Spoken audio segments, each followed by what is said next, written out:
Yesus, kau kebenaran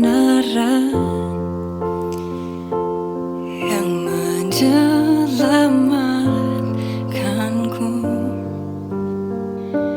Kau memberikanku hidup dan pengharapan.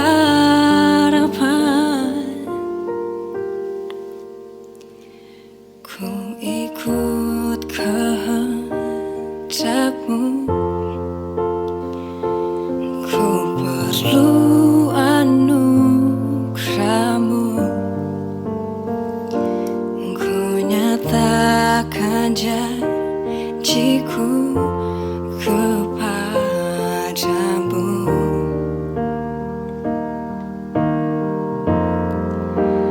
Kalau ku hidup bagimu, hatiku tetap menyembahmu. Dunia tak bisa menjauhkanku dari kasih-Mu.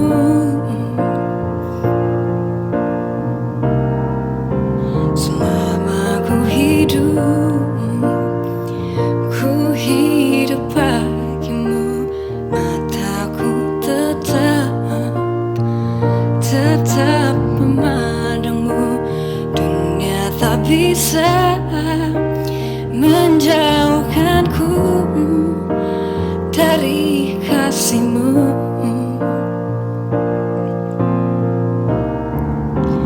Kalau ku hidup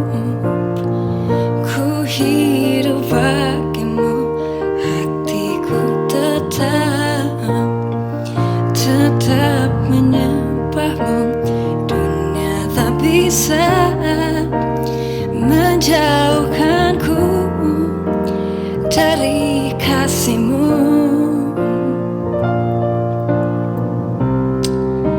Selama ku hidup bagimu, mataku tetap menyembahmu. Dunia tak bisa menjauhkanku dari kasih-Mu.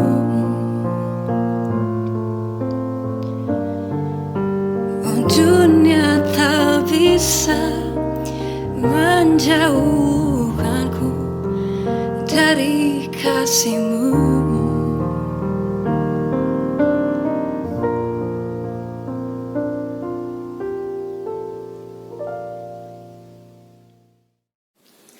Salam sejahtera Bapak Ibu yang dikasihi di dalam Tuhan. Jumpa kembali dengan saya. Perenungan pada malam hari ini mengambil tema panggilan di dalam krisis. Diambil dari Keluaran pasal yang ketiga, ayat pertama sampai 12. Keluaran pasal 3 ayatnya yang pertama. Adapun Musa, ia biasa menggembalakan kambing domba Yitro mertuanya imam di Midian. Sekali, ketika ia menggiring kambing domba itu ke seberang padang gurun, sampailah ia ke gunung Allah, yakni gunung Horeb. Lalu malaikat Tuhan menampakkan diri kepadanya di dalam nyala api yang keluar dari semak duri. Lalu ia melihat dan tampaklah semak duri itu menyala, tetapi tidak dimakan api.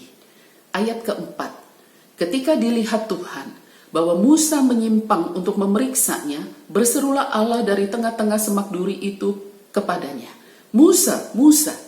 Dan ia menjawab, ya Allah. Lalu ia berfirman, janganlah datang dekat-dekat, tanggalkanlah kasutmu dari kakimu, sebab tempat di mana engkau berdiri itu adalah tanah yang kudus. Lagi ia berfirman, akulah Allah ayahmu, Allah Abraham, Allah Ishak, dan Allah Yakub.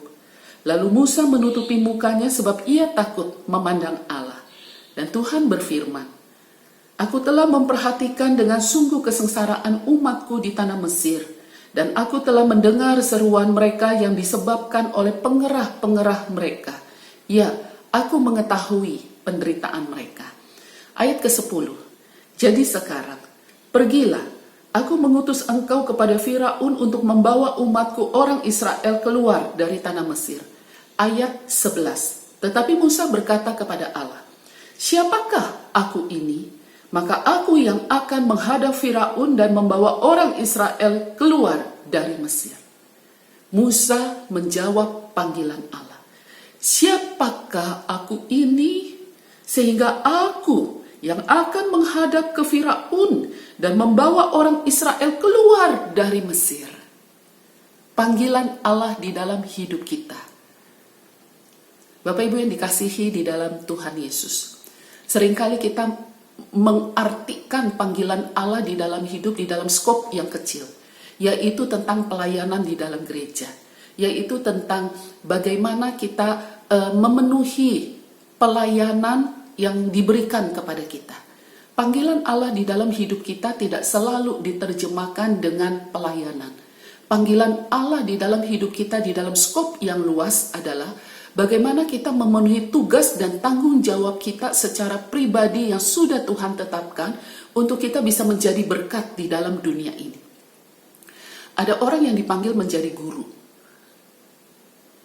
Ada orang yang dipanggil menjadi ayah, menjadi ibu, menjadi mahasiswa, menjadi murid, menjadi karyawan, menjadi apapun. Asal engkau menjadi berkat, terang dan garam bagi orang-orang di sekelilingmu, engkau sudah memenuhi panggilan Allah. Panggilan Allah terhadap dunia ini bagi umat percaya adalah menjadikan bangsa-bangsa sebagai murid Tuhan. Itu adalah panggilan Allah secara umum. Sebagai orang percaya, kita harus pergi menginjili. Sebagai orang percaya, kita harus hidup memberikan teladan, menjadi terang dan garam bagi dunia ini. Apapun pekerjaanmu, apapun tugasmu, apapun label yang engkau kenakan di dalam dirimu, tetapi panggilan Allah di dalam hidup lebih daripada pekerjaan dan posisimu. Bapak Ibu yang dikasihi di dalam Tuhan, minggu yang lalu kita membahas tentang Yunus. Salah satu penghalang terbesar di dalam kehidupan kita memenuhi panggilan Allah adalah perasaan favoritisme, suka atau tidak suka. Yunus menolak panggilan Allah karena dia tidak suka bangsa Niniwe menjadi percaya kepada Allah Yehova.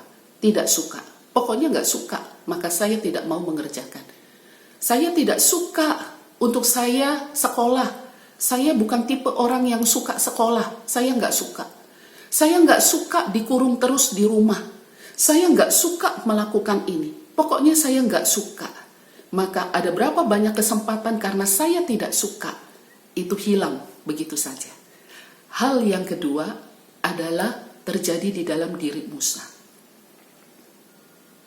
Yaitu ketika Musa dipanggil Tuhan untuk menjadi pemimpin bangsa Israel keluar dari tanah Mesir. Musa sudah hampir 40 tahun tinggal di Midian. Mengapa dia sampai di Midian? Karena dia melakukan kesalahan di masa yang lalu. Dia pernah membunuh orang Mesir. Maka Firaun pada waktu itu yang berkuasa mengejar Musa. Musa melarikan diri sampai ke Midian. Di Midian, ia bertemu dengan Yitro, dia menikah dengan anak Yitro, dan hampir 40 tahun sebelum Allah memanggil dia hidup bersama-sama dengan Yitro. Yitro adalah seorang imam. Selama 40 tahun, Musa banyak belajar tentang Allah bangsa Israel lewat Yitro. Karena Musa adalah putra Mesir.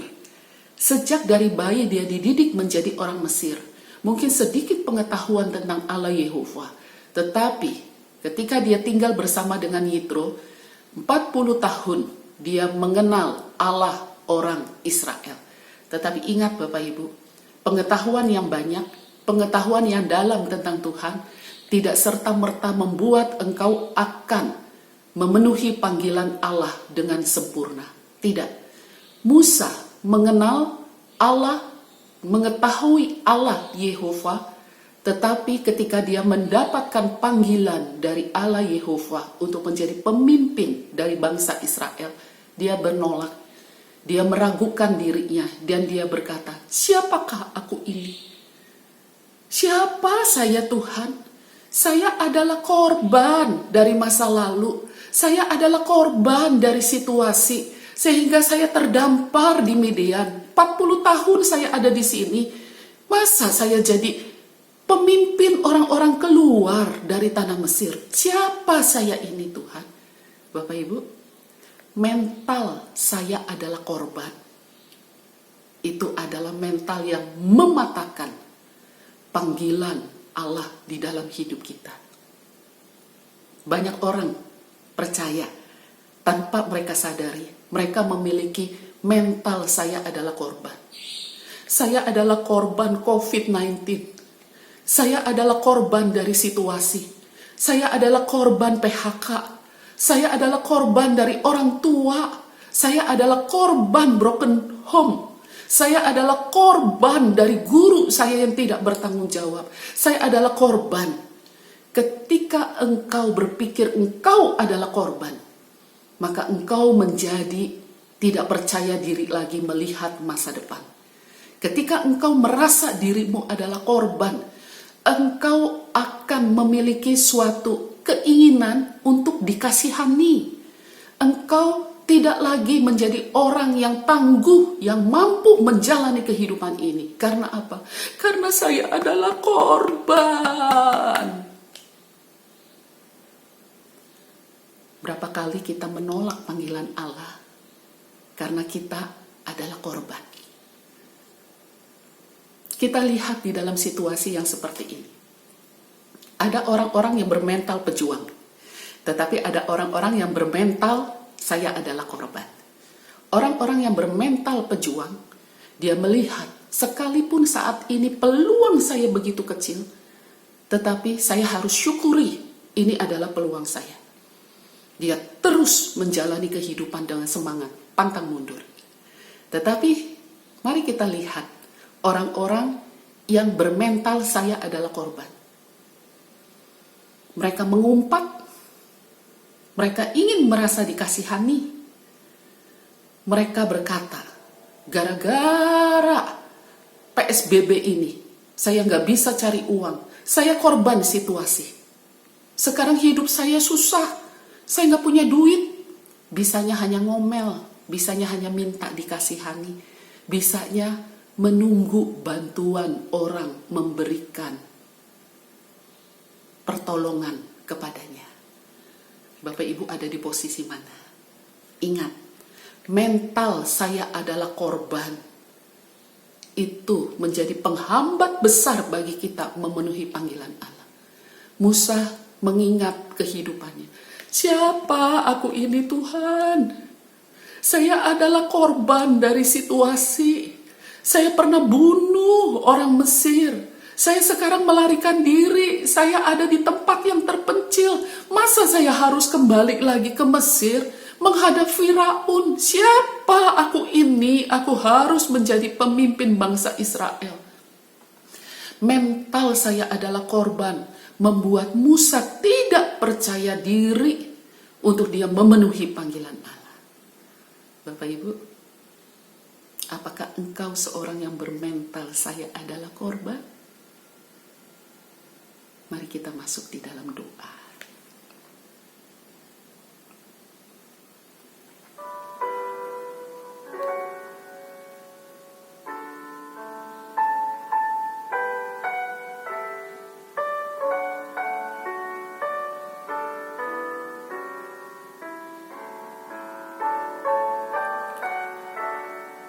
Kepada Tuhan yang mengasihi kami, ampuni kami, kadangkali kami gagal paham di dalam meresponi panggilan Tuhan di dalam hidup kami. Sehingga hari ini kehidupan kami menjadi seorang yang biasa-biasa saja sebagai orang percaya. Sebagai ibu rumah tangga yang biasa-biasa saja. Sebagai kepala rumah tangga yang biasa-biasa saja. Sebagai anak yang biasa-biasa saja. Kami kadangkala sulit untuk meresponi panggilan Allah di dalam hidup kami. Karena jangan-jangan kami memiliki mental saya adalah korban. sehingga kami seringkali merasa patut dikasihani. Kami seringkali merasa tidak layak untuk kami dipilih menjadi orang yang memimpin. Tuhan ampuni kami. Tetapi biarlah kiranya melalui perenungan pada malam hari ini, bangkitkan kepada kami mental orang-orang yang tangguh, mental seorang pejuang, khususnya di tengah-tengah krisis ini Tuhan. Bangkitkanlah mental pejuang di dalam hati kami, untuk kami melakukan, membuat suatu terobosan, melakukan sebuah karya, untuk kami bisa menjadi berkat, menjadi terang dan garam di tengah-tengah pandemi COVID-19 ini. Terima kasih Tuhan, terima kasih. Di dalam nama Tuhan Yesus kami berdoa. Amin. Selamat malam Bapak Ibu yang dikasihi di dalam Tuhan. Tetap di rumah aja.